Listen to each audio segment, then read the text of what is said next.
But I don't care how pretty this girl was, mere minutes into our first date, I wish we had never met. Now, I was really trying to impress her, you know, go full romance, pull out all the stops. So I took her to Starbucks.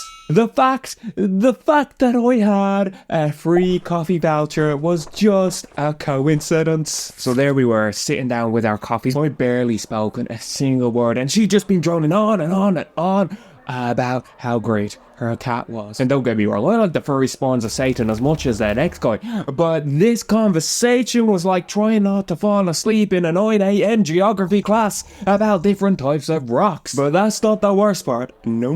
The worst part! Now, be warned, the disgust about to unfold will make you gag more than a gay man in a dildo factory. As she starts telling me she's collecting their fur to make into a voodoo cat doll ritual thing, she lets out the mother of all sneezes. Ah!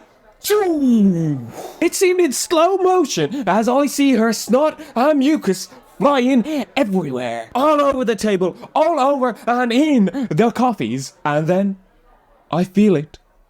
The droplets of mucus splatter all over my face.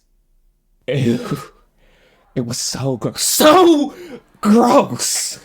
And without missing a beat, she just continues to talk about her cat. She didn't even apologize or anything. I'm now sitting there in this lingering moist mist of her sneeze in absolute disgust, watching this woman who still has a trail of snot drifting from her nostrils pick up her cup and drink her mucus-covered coffee. I can still see the snot trails when I close my eyes. And at this point, the situation had got to me, and I start to in disgust. Finally, I stand up and race to the toilets to avoid projectile vomiting all over her in some automatic, bodily, repulsive retaliation. There I was, looking in the mirror, covered in some strange snot, seriously considering giving myself a swirly in a public toilet, cause it would feel less disgusting than this. After I'd composed myself, I returned to tell her I think I'm going to leave. But she had ordered me a new coffee, this time snot